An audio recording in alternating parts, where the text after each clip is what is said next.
Surf's Up to WaveMania. I'm an otter. And otters like fish. I just wish you could milk a fish. The Jetsons and WWE Robo Wrestlemania. Get your hands off me. Did that dog just talk? I take it back. That is the craziest thing I've ever heard. Would you believe this isn't the first time I've met a talking dog? Endgame. Hello, Mrs. Berg. How do you know my name? Oh, these balloons? They're from Mr. Berg, Chrissy's dad. Oh. What a nice surprise. It sure is.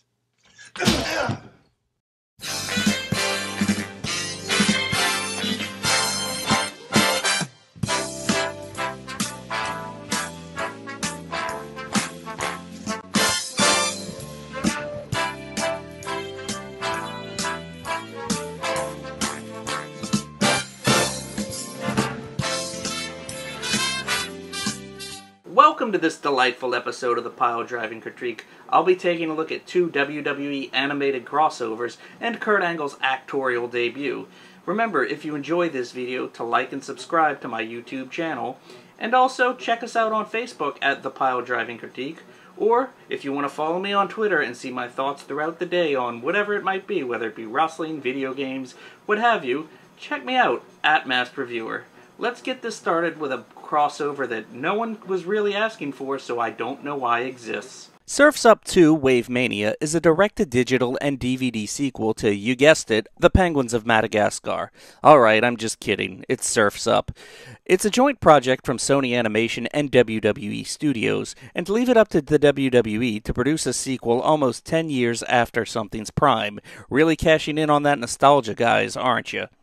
In case you've forgotten or just haven't seen the first Surf's Up, there's a recap of events to remind us and reintroduce the characters.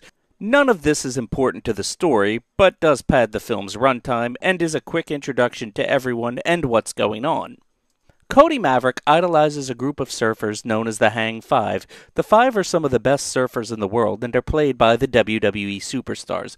John Cena is JC, Triple H is Hunter, Paige is Paige, Vince McMahon is Mr. McMahon, and The Undertaker is The Undertaker.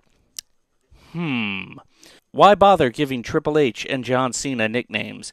It just seems rather out of place considering 3 of the 5 are using their actual WWE names. Moving on, Cody and his cohorts tag along to join the Hang Five in an adventure to see who will become the newest member after McMahon wants to retire. They go on a journey to one of the deadliest surfing spots in the world to see who can hang 10. I'm sure I didn't use that right.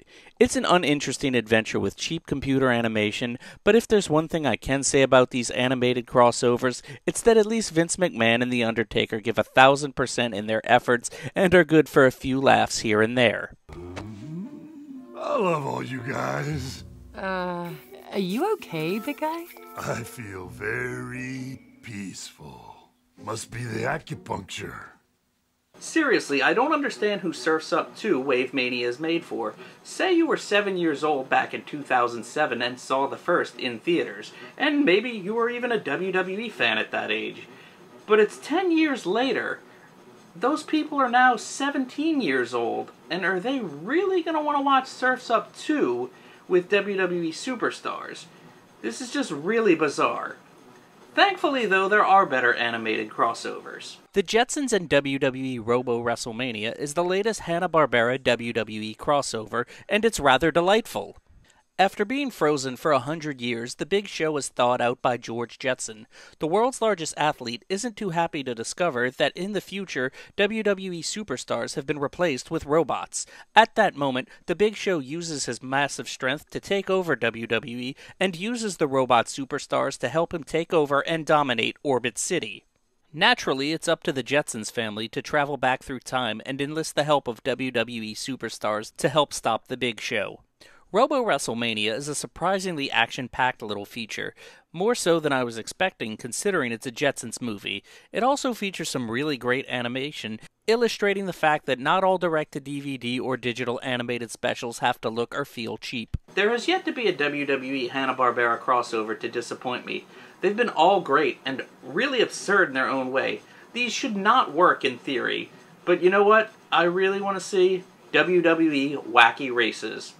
But moving along, let's get to my favorite segment of the week, WTF Are You Doing Here, where we take a look at a wrestling cameo that makes absolutely zero sense. The Dick Van Dyke Show was a 60s comedy series about the life of comedy show writer Robert Petrie, starring Dick Van Dyke. My first run with the series was seeing reruns on Nick at Nights during the 90s. In the episode The Twizzle, a new dancing sensation is sweeping the nation, and in the episode, the Hollywood fashion plate classy Freddie Blassie makes a surprising appearance to give Rob a taste of the airplane spin. There are better episodes of this series, but it's certainly a cameo appearance out of nowhere. And now it's time for our main event featuring a newly inducted WWE Hall of Famer. It's bad. It's damn bad. In Endgame, an officer must save his daughter and girlfriend from a deranged serial-killing madman played by Olympic gold medalist and now WWE Hall of Famer and general manager of Monday Night Raw, Kurt Angle. Unfortunately, I wish I had more to say about this one. It might be the first time in the history of this show that I agree with this IMDb rating, which is currently standing at a 2.2. Ever want to see Kurt Angle ejaculate while he smothers a woman to death? Well, this is the film for you. There's not really a lot to go on with this one. It's low-budgeted, sleazy, poorly made, usually the kind of film I enjoyed, but there's something missing about this one.